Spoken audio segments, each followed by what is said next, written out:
hello, America.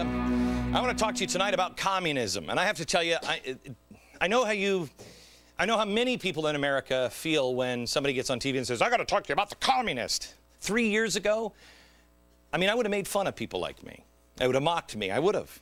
Don't fall into that trap, please, tonight. Open your mind, open your ears. The country is in trouble. I don't want to believe many of the things that I believe. I think you're the same. But there are communists, believe it or not, communists. It's amazing. I thought we beat it. The best thing to ever happen to the communists was the Red Scare and Joseph McCarthy. We had beat communism. We soundly discredited it. Okay, that's what I thought when the wall came down. Joseph McCarthy, he was a joke, right?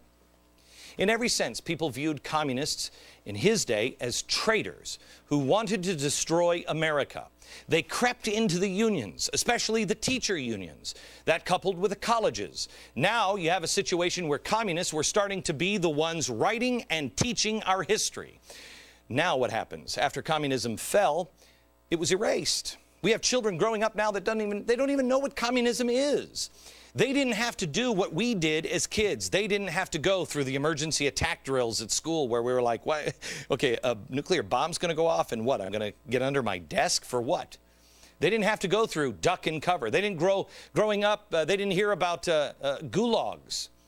They never had to worry about the Russians. They haven't seen the horror shows of millions of mass murders and starving people at the hands of brutal communist dictators.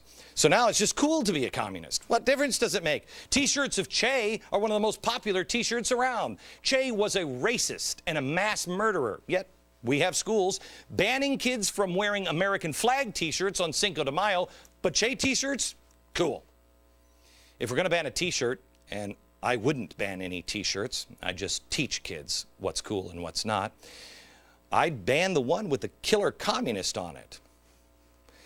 It's not offensive because nobody knows the history of what these people did. How else can you explain everything that's going on today with little or no outrage? Things like a statue of Stalin going up in Virginia. See that? It's in Virginia. How does this idea not cross somebody's desk and that person say, wait, you want to put a what? Where? It happens because no one knows anymore or cares about communists. The people who do know about communists, they're cool. Cameron Diaz illustrated this mindset when she visited Peru to do a TV project on Peru and its culture. While touring the country, she carried a purse emblazoned with a red star and the words, right here in Chinese, "Serve the people." It kind of caused a little bit of an outrage because it was Mao's slogan. It was a Maoist insurgency in the 1980s and 90s that killed 70,000 people in Peru. But that's a fashion bag.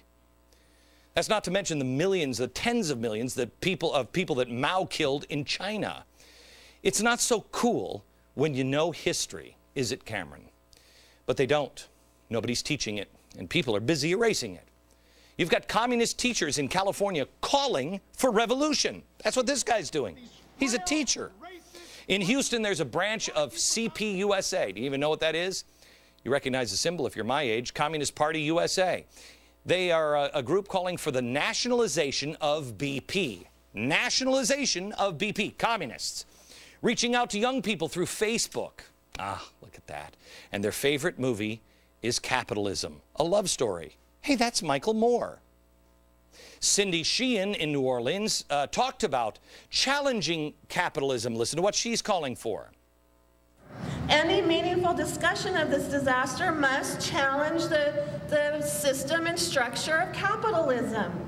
If we had socialism where the companies were nationalized and the democratic control of the workers, the cleanup would have been, well, maybe they would have had an acoustic device on the blowout preventer. Maybe they would have spent the extra $500,000 to prevent this disaster, and we wouldn't have to be here. Yeah.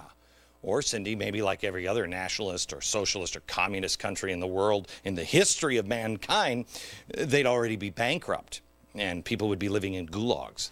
One of the two, but I'm going to go with your happy scenario. What do you say we go with history? It's obvious we aren't paying attention to history anymore because the Communist Party had their annual convention broadcast on C-SPAN. Think about that. Half a century ago, we were rooting out communists as traitors to our Constitution and our country. Now, we're putting them on C-SPAN, and nobody says a word. How did we get here, and how do we get out? Well, we have to start listening to warnings. We've been warned before, but we didn't listen. Former Secretary of Agriculture in the 1960s, Ezra Taft Benson, warned about what was coming in a 1966 speech. He talked about a meeting that he had had with Soviet leader Nikita Khrushchev. Listen. As we talked face to face, he indicated that my grandchildren would live under communism.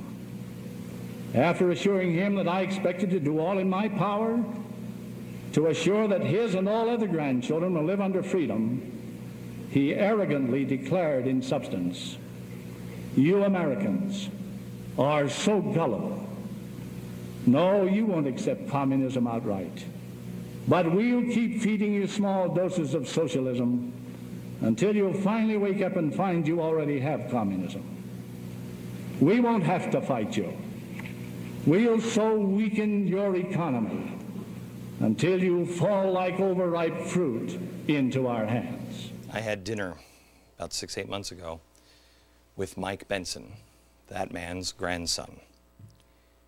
It is possible. It is possible. This man knew firsthand what was happening. And documents now show that FDR had used the Department of Agriculture as his own communist recruiting station. Documents. Henry Wallace was the secretary. This man, he was a progressive. He was supported by the Communist Party USA. He never denounced any communist support he ever received. Why would he? FDR and Wallace decided they needed to help the poor farmers who were in dire financial crisis. Their idea, well, it usually goes this way with communists, artificially raised prices. They ended up slaughtering 6 million pigs. They plowed up cotton fields and destroyed crops all over the country. This all in the middle of the worst depression we had ever had. Is it any wonder why socialism and communism ends up with people starving to death? Oh, by the way, in an unrelated note, Hugo Chavez is seizing control of the food now in Venezuela.